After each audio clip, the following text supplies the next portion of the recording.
Yo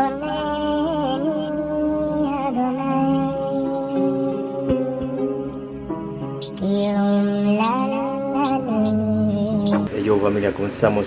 Esto es Senda de Vid, yo soy Cristian, sean bienvenidos de nuevo y el día de hoy vamos a estudiar un poco sobre el Antiguo Testamento, específicamente el libro del Génesis y más específicamente sobre la descendencia de Abraham y más específicamente sobre lo que pasó con los hijos de Isaac.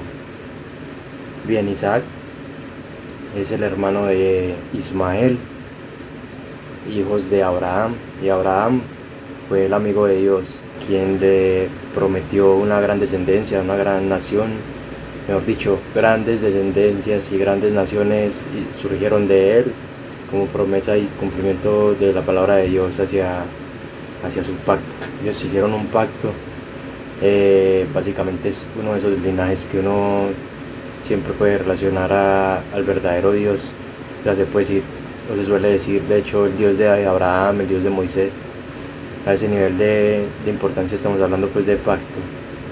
Resulta que el que continuó el pacto por linaje luego de Abraham fue Isaac, y luego de Isaac lo debía tomar uno de sus descendientes. Entonces vamos a empezar estudiando varias cosas que nos enseña esto tanto a los judíos como a los cristianos.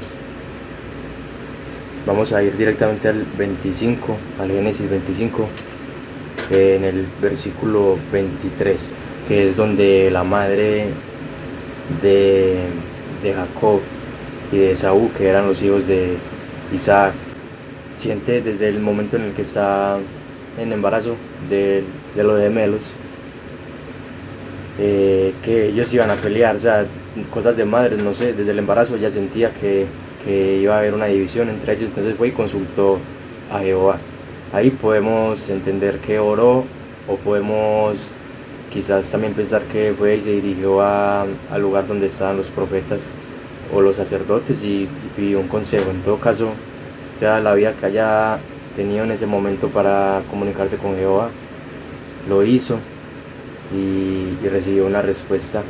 La respuesta sale en el 23, Génesis 25, 23 dice: 2 naciones hay en tu seno, y 2 pueblos serán divididos desde tus entrañas, y un pueblo será más fuerte que el otro pueblo, y el mayor servirá al menor. Resulta que la madre, al escuchar esto, desde que nacieron sentía temor de que iba a pasar pues ahí en esa disputa. Basado en eso era el favoritismo como madre que tenía entre Jacob y Esaú. El favorito del padre era Esaú porque era un cazador, de cuya carne él se alimentaba, por decirlo así, mientras que Jacob se mostró siempre más reservado, más enfocado quizás en lo espiritual, y entonces por eso la madre creía que era él el elegido para gobernar la otra nación. Pero quizás ahí faltaba un poco de entendimiento de parte de Rebeca. Eso no tiene igualmente nada de malo, porque el plan divino se cumple a la perfección, y además nos permite leerlo desde estas alturas de la historia y entender otras cosas que siguen pasando a nivel geopolítico, a nivel espiritual hoy en día. Desde el principio Jacob era más enfocado en lo espiritual, y es evidente en el punto que me parece muy clave, que es cuando Esaú le vende su primogenitura, porque pues si ya eran jóvenes y tenían hambre ambos en ese momento de comer lo que era la comida favorita probablemente de ellos, que era ese guiso,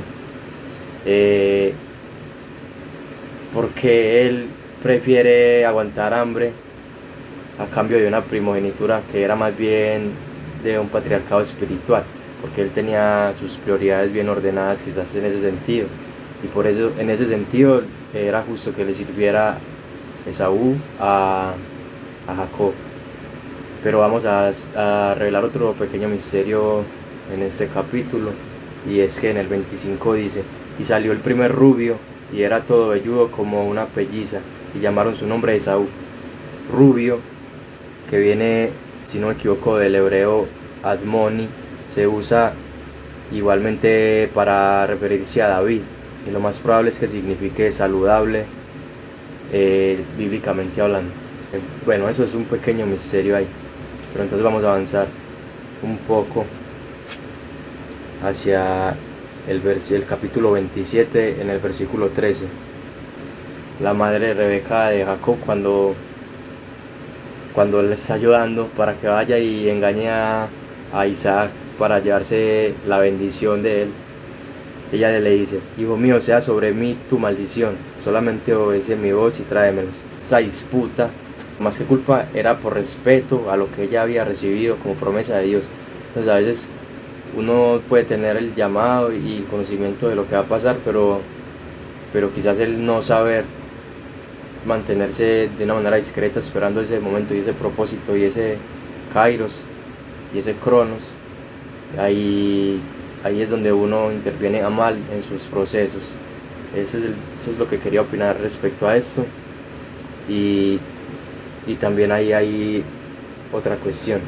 También hay otra cuestión en el versículo 22 del capítulo 27, en donde dice: y se acercó Jacob a su padre Isaac, quien le palpó y dijo: la voz es la voz de Jacob, pero las manos de Esaú. Ahí se puede entender de varias formas. Una de las formas de entenderlo es que Isaac desconfió y se dio cuenta que lo estaba engañando su hijo con la ayuda de su esposa. O quizás Isaac los conocía tanto como es que son las manos de Esaú, porque pues sabemos que se pegó un poquito de pelos de los cabritos, y no estoy mal, o sea, para tratar de engañarlo porque el otro era más velludo. Y el caso es que quizás lo que sintió Isaac fue otra cosa, no, que le sintió manos de cazador en ese momento, ya que había cometido ese error porque estaba incitado por el temor de su madre, que por lo menos era un temor a la palabra de Dios. Pero bueno, vamos a la parte en la que en el 29 dice en parte de la bendición de Isaac.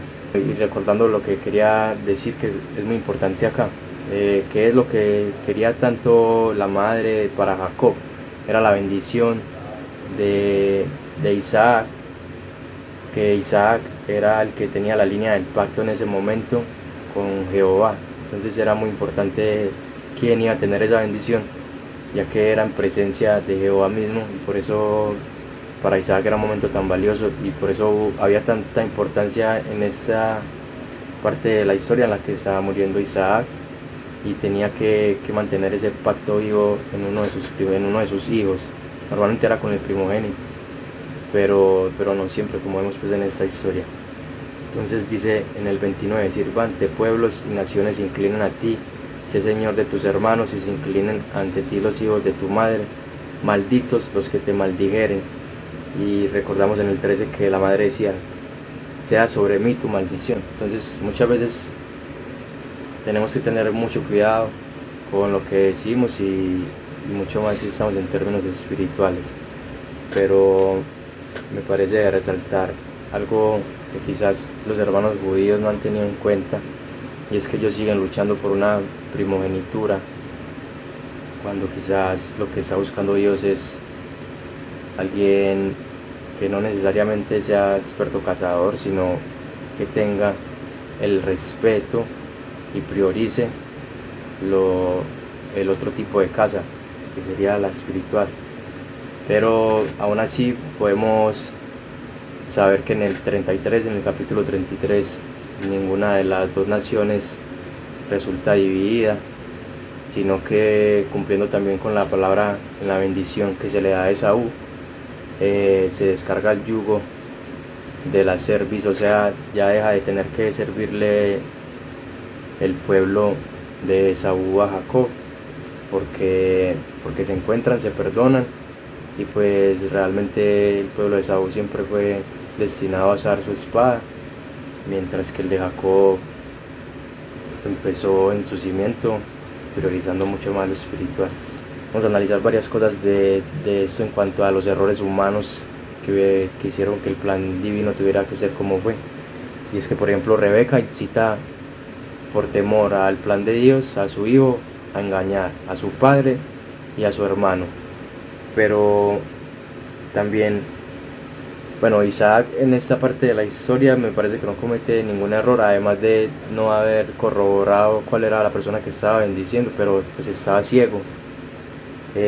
Jacob realmente lo malo que hizo fue aprovecharse de su hermano, en el sentido de que él sí sabía que era más valiosa la primogenitura a nivel espiritual que alimentarse un poco por un momento cuando le compró la primogenitura. Y es muy curioso que el momento en el que se la compra es por el mismo alimento que le pide el padre Isaac en el momento en el que lo va a bendecir antes de morirse. Es el mismo guiso de lo que se está hablando. Entonces hay algo ahí muy profundo y yo creo que es más claro para el pueblo judío que para el pueblo cristiano. Pero bueno, ya que hablamos de eso, me gustaría invitar a los hermanos judíos a estudiar a qué se refiere el Salmo 118, 22, donde dice: la piedra que desecharon los edificadores ha venido a ser cabeza del ángulo. Me gustaría saber a quién se refiere el salmista en esta cita, y yo siento y me da la impresión de que es la misma referencia que hizo el profeta Zacarías en Zacarías 12, el versículo 10, que también lo podemos leer. Dice: y derramaré sobre la casa de David y sobre los moradores de Jerusalén espíritu de gracia y de oración, y mirarán a mí, a quien traspasaron, y llorarán como se llora por hijo unigénito, afligiéndose por él como quien se aflige por el primogénito. O sea, en Zacarías del Antiguo Testamento se predice la llegada del Mesías, igual que en Daniel 9:26.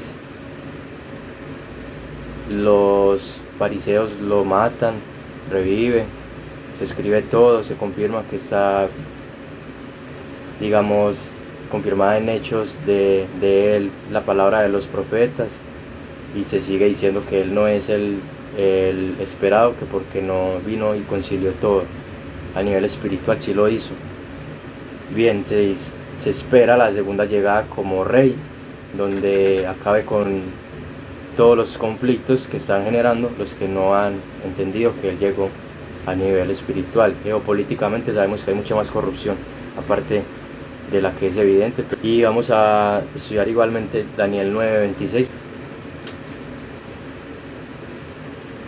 Daniel 9:26 dice: y después de las 62 semanas se quitará la vida al Mesías, mas no por sí, y el pueblo de un príncipe que ha de venir destruirá la ciudad y el santuario, y su fin será con inundación, y hasta el fin de la guerra durarán las devastaciones.